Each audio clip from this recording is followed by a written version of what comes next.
গত বছর এই দিনে ১৪ই আগস্ট দেলোয়ার হোসেন সাঈদী আমাদের প্রিয় রাহাবার পৃথিবী থেকে বিদায় নিয়েছিলেন। আজ তার মৃত্যুবার্ষিকী। সবাই তার জন্য দোয়া করবেন আর তার রুহুর মাগফিরাত কামনা করবেন।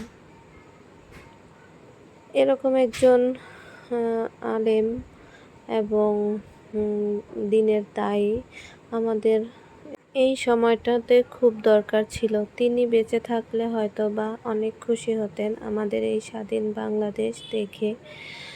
তো হাজার হাজার রক্তের বিনিময়ে আমরা আবারও স্বাধীন বাংলাদেশ খুঁজে পেলাম। কত মায়ের আহাজারি কান্না, কত স্ত্রীদের আহাজারি কান্না, কত সন্তানদের কান্না এখন ভাসছে চোখে। ফেসবুক খুললেই দেখি যে বিভিন্ন নিউজ, এগুলো দেখলে আর চোখের পানি ধরে রাখতে পারি না। এমনই হয়তো ছিল সেই 1971 সালের বিজয়। তো সকল শহীদ ভাইদের জন্য দোয়া রইল, পরকালে সবাই যেন শান্তিতে থাকতে পারেন। আল্লাহ যেন তাদেরকে সবাইকে জান্নাতুল ফেরদাউস নসিব করেন। আসসালামু আলাইকুম এভরিওয়ান, কেমন আছেন সবাই? আশা করছি সবাই আলহামদুলিল্লাহ ভালো আছেন। আমরাও আলহামদুলিল্লাহ আল্লাহর অশেষ রহমতে বেশ ভালো আছি। কয়েকদিন ডাকাত মানে আতঙ্কে ঘুমাতে পারিনি রাতে, এত ভয়ঙ্কর একটা অবস্থা ছিল। মানুষ অনেকেই অনেক গুজব ছড়িয়েছে, কিছু জায়গায় আবার সত্যিও হয়েছে। এখন তো ফেসবুকে ঢোকাই যায় না, দেখি যে ডাকাতদেরকে নাচাচ্ছে, গাওয়াচ্ছে, হাসি পায় দেখতে দেখতে। মানে অনেক একটা সুন্দর একটা দৃশ্যপট। তো যাই হোক, আজকে রান্না করব হচ্ছে থোর ভাজি করব। তো থোর ভাজি করে কিভাবে এটা আমি জানি না, আমার আম্মুর কাছ থেকে ফোন করে জেনে নিলাম। তো ইদানিং হচ্ছে আমার কারেন্টের টাকা ফুরিয়ে গিয়েছে, মানে বিদ্যুতে যে কার্ড ভরেছিলাম সেটা প্রায় শেষের দিকে। তো ভাবলাম যে এখন আর বিদ্যুতের চুলায় রান্না না করি, মানে ইনফ্রারেডে। এই জন্য আর কি আবার সিলিন্ডারে রান্না শুরু করে দিলাম। তো আগে প্রথমে পেঁয়াজ কুচি ভেজে তারপরে আদা রসুন দিয়ে দিয়েছি, হলুদ দিয়েছি, কাঁচামরিচ দিয়ে দিয়েছি। এখন একটু জিরা দিয়ে দেব আর সেই সাথে একটু কষিয়ে নেব ভালো করে। তারপরে হচ্ছে থোরটা দিয়ে দেব। থোরটাকে আমি একদম মানে লাল অংশগুলো, লাল খোসাগুলো ফেলার পরে যে সাদা খোসাগুলো থাকে একদম সব খোসার সাথেই কুচি করে নিয়েছি, না হয় একটুকুনি হয়ে যাবে, মানে এগুলো সিদ্ধ হয়ে অল্প হয়ে যাবে, সেজন্য সবগুলোই নিয়ে নিয়েছি। আর থোর ভাজিটা আমার খুবই প্রিয়, এটাতে সরিষা দিলে অনেকটাই মজা হয়। তো আমি মানে এমন টাইমে থোরটা কাটতে নিয়েছিলাম বাচ্চাদেরকে মাদ্রাসায় দিয়ে এসে, মানে প্রায় 12টার মতো 1টার মতো বেজে গিয়েছে। তো এখন আর দেখলাম যে সময় নাই, রান্নার প্রায় সময় শেষ। তো এখন সরিষা বাটাবাটি অনেকটাই ঝামেলা হয়ে যাবে, সেজন্য হচ্ছে আমি আর সরিষাটা বাটলাম না। তো এভাবেই হচ্ছে রান্না করে নিচ্ছি। আর এটাকে এখন হচ্ছে ঢেকে দিব। ঢেকে দেওয়ার পরে এটা সিদ্ধ হয়ে গেলে তারপরে মানে অনেকক্ষণ পানি টানিয়ে একদম ভাজা ভাজা করে নেব, তাহলেই হয়ে যাবে থোর ভাজা।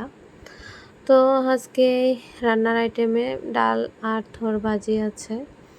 আর মাছ দিয়ে পেঁপে দিয়ে রান্না করেছিলাম, সেটা আর আপনাদের সাথে শেয়ার করা হয়নি। তো এই যে থোরটা এরকম হয়েছে। তো আমার ফোনে কোন একটা কারণে হয়তো বা মানে কালারটা, মানে যেটা অরিজিনাল কালার এটা আসছে না।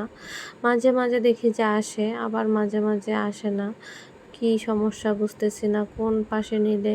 আমি যেহেতু হাতে মোবাইল নিয়ে ভিডিও করি, সেক্ষেত্রে আমার দেখা যায় একটু নাড়াচাড়াটা একটু বেশিই হয়ে যায়, কারণ আমার এখানে কোনো স্ট্যান্ড রাখার স্পেস নেই।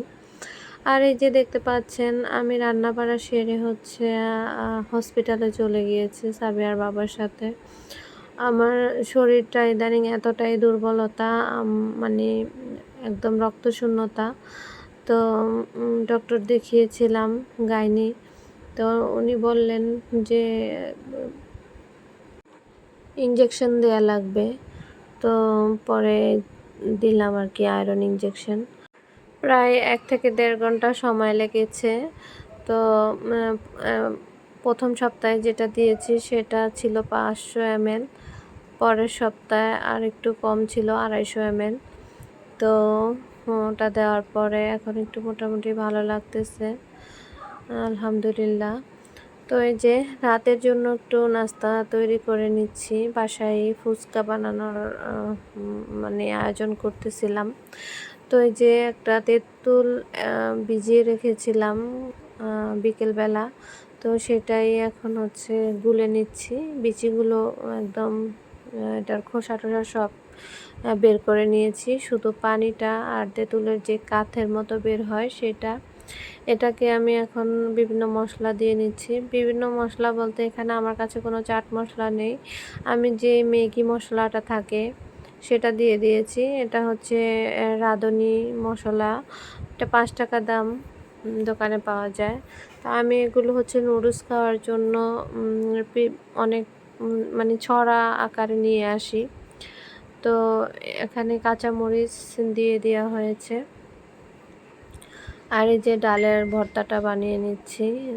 ডালের ভর্তাটা কিন্তু ওই মশলাটা দিয়েই করে নিচ্ছি, আর পেঁয়াজ মরিচ দিয়ে দিচ্ছি, আদার্স আর কিছুই না। আর আগে থেকে ডালটা আমার সিদ্ধ করা ছিল ফ্রিজে, সেখান থেকে নামিয়ে এটা করে নিচ্ছি। আর হচ্ছে ফুচকাটাকেও হচ্ছে আমি প্যাকেট হিসেবে কিনে নিয়ে তারপরে বাসায় ভেজে নিচ্ছি। আর এই যে ভর্তাটা রেডি করে নিলাম। আর এই মুহূর্তে আমার ফুচকাটাও রেডি হয়ে গিয়েছে। ভাজাটা আর আপনাদের সাথে শেয়ার করলাম না। তো এগুলোর ভিতরে হচ্ছে আমি ভরে নিচ্ছি। আমার ছোট ভাই আমাদের বাসায় ছিল, তো বলেছিল বাইরে থেকে এনে খাওয়াবে। তারপর আমি ভাবলাম যে না, বাইরের জিনিস আর খাবো না। এমনিতেও আমি বাইরের কোনো জিনিস তেমন একটা খাই না। অনলাইনে কত জিনিস দেখি যে এইভাবে বানায় ওইভাবে বানায়, ওগুলো দেখতে দেখতে আর ভক্তি আসে না, এই আর কি। আর এই যে রাতের জন্য কাঁঠাল খুলে নিয়েছি, বাচ্চারা দুধ দিয়ে গুলিয়ে খাবে। আমারও এটা খুব পছন্দ। কাঁঠালটা একদম বেশি শক্ত না, আবার নরমও না, এটা খেতে দারুণ মজার হয়। খালি অনেকগুলো খেয়ে ফেলেছি, আবার ভাত দিয়ে খাবো। কারা কারা ভাত দিয়ে খান আমাকে অবশ্যই কমেন্ট করে জানাবেন। ভিডিওটি দেখতে দেখতে একটা লাইক দিয়ে দিবেন, আর যারা এখন আমার চ্যানেলটি সাবস্ক্রাইব করেন না প্লিজ সাবস্ক্রাইব করে দিবেন। আল্লাহ হাফেজ, আসসালামু আলাইকুম।